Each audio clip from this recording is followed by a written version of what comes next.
3, 2, 1 start.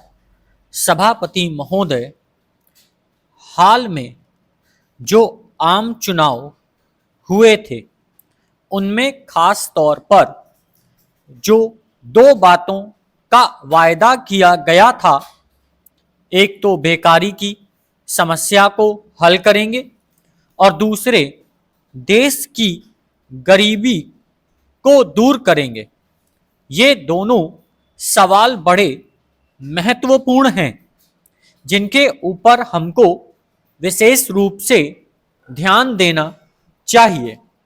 श्रीमान, जमीन के संबंध में यह कहा जाता है कि उसकी हदबंदी होनी चाहिए। यह भी एक रास्ता है जिससे कि इस देश में बेकारी दूर हो सकती है, लेकिन मैं यह कभी नहीं मानता हूं कि केवल बेकारी को दूर करने के लिए जमीन की हदबंदी ही सबसे बड़ा उपाय है।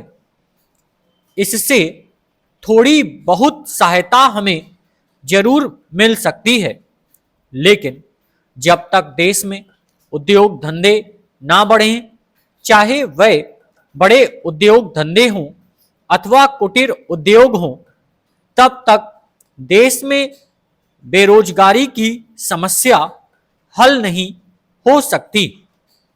श्रीमान, हमने एक नीति तय की है और वह नीति मिलीजुली अर्थव्यवस्था की है, जहां पर जितने भी लोग बैठे हुए हैं उनमें से कुछ कम्युनिस्ट हैं जो लगातार पब्लिक सेक्टर की आवाज उठाते हैं। मैं एक चीज यहां साफ कर दूं कि यहां जब किसी चीज का हल नहीं निकलता है तो दो बातें आमतौर पर कह दी जाती हैं। एक तो पब्लिक सेक्टर का नाम ले लिया जाता है और दूसरे कारपोरेशन बनाने की बात कह दी जाती है।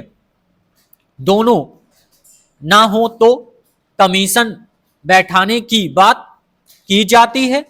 इन कमीशनों को बैठाने के बाद जो उनकी सिफारिशें होती हैं उनको अमल में लाने तक फिर चुनाव आ जाता है। इस प्रकार यह समस्या का समाधान नहीं कहा जा सकता। इस प्रकार कुछ लोग तो पब्लिक सेक्टर की ही बात करते हैं, लेकिन सरकार का कभी भी यह दृष्टिकोण नहीं रहा कि देश में सभी उद्योग पब्लिक सेक्टर में हो। किंतु यह भी सही है कि देश के महत्वपूर्ण उद्योगों को पब्लिक सेक्टर में होना चाहिए। जहां तक प्राइवेट सेक्टर का ताल्लुक है, जहां तक उनमें मजदूरों को सुविधाएं देने का सवाल है, उनके हितों का सवाल है, उस पर हमें गौर करना चाहिए। उनको भी उद्योगों में हिस्सेदार बनाया जाना चाहिए, जैसा कि पब्लिक सेक्टर में किया जा रहा है। ऐसा करने से दोनों सेक्टरों में उद्योग स्थापित करने से देश में चहुमुखी प्रगति होगी और देश खुशहाली की ओर बढ़ेगा। मैं प्रार्थना करता हूं कि ऐसी चीजों में किसी प्रकार का घोटाला ना हो, इसके लिए आपको कार्य करना चाहिए।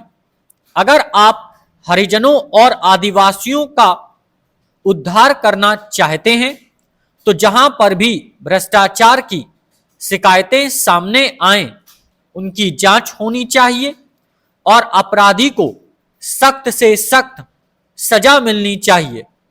जो भी पैसा सरकार की ओर से इस काम के लिए दिया जाता है उसका सदुपयोग होना चाहिए, दुरुपयोग नहीं। यदि ऐसा हो जाए तो कोई शिकायत करने का भी मौका नहीं मिलेगा और पिछड़े वर्गों के लोगों का भी सही रूप से कल्याण हो सकेगा। Full stop.